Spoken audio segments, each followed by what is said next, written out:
You're joking, aren't you? It's the Teesside Chef.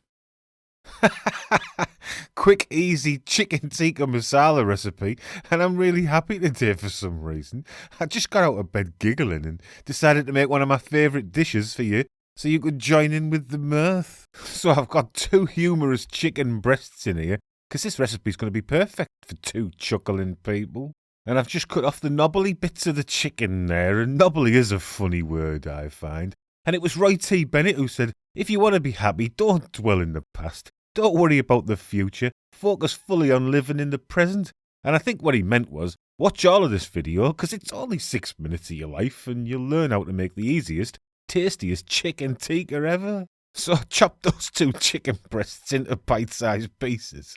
And I'm going to season generously now with salt and pepper and half a teaspoon of paprika powder. And I just can't stop chortling today.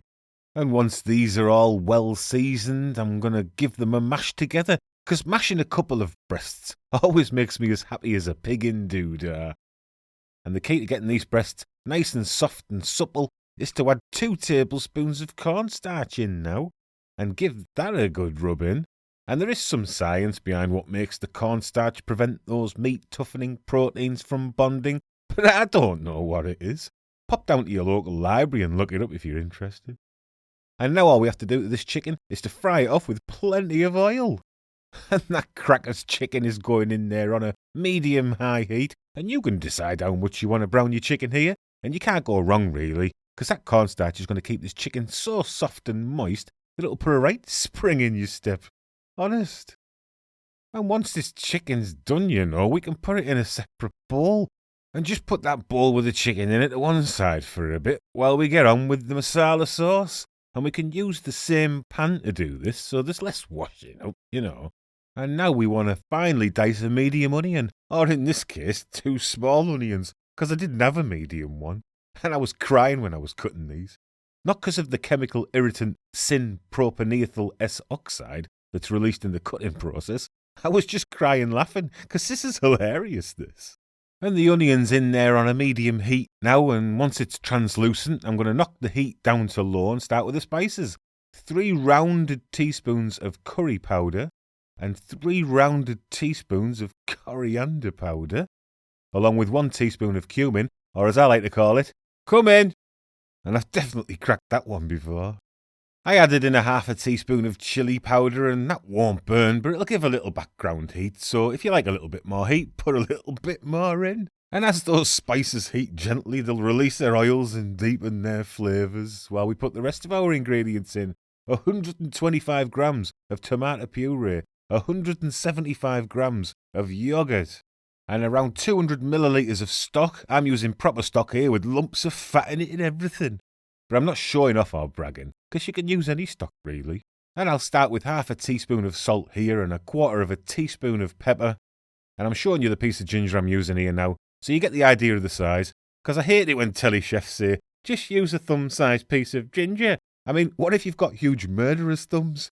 They might make strangulation easier, but they'll ruin your recipe if you use them to make root ginger comparisons. Anyway, this piece of ginger I'm finally grating in here now is 25 grams worth, just so there's no confusion. And 4 large cloves of garlic is around a tablespoon's worth. So now we can turn the heat up again to a medium, highish level and give this masala sauce a real good cooking for a bit. We don't need to cook it to death though, because we already gave those spices a good start. And the tomato puree doesn't need reducing down like traditional tomatoes, because it's already reduced down as a point of principle, isn't it? I have to say, I'm having an absolute scream here doing this, so keep adding a little bit of stock as you go, and I think it's handy to have plenty of stock on standby to bring this sauce to your desired consistency. I started with 200 millilitres of course, but I prepared around 400 millilitres just to make sure I had enough, And now it's time for the chicken to go in, and that cornstarch on the chicken will thicken the sauce slightly so that we can then thin it out again with that extra stock that I was just talking about, to make sure that we have a generous amount of luscious, spicy, tangy masala sauce. And that's what I'm doing now, thinning out the sauce a bit, and we're almost done now, but don't go yet, because there's some herb information coming up. But first, take a taste, and I'm putting a bit more salt in here, about half a teaspoon or so. And we're going to need a large knob of butter for a creamy finish, around 50 grams.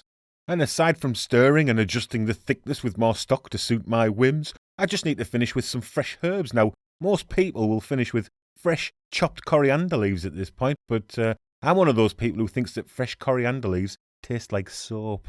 Apparently, it's due to a genetic aversion in my olfactory receptors to the aldehydes in the leaves.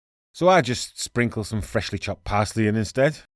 And after some pretty average presentation skills, another sprinkling of fresh parsley to finish, along with my homemade garlic or chili naans, link coming up for those. Easy, quick chicken tikka masala. Hey, it's put me in a right good mood, that has. See you next time for more giggles, everyone. Ta-ra.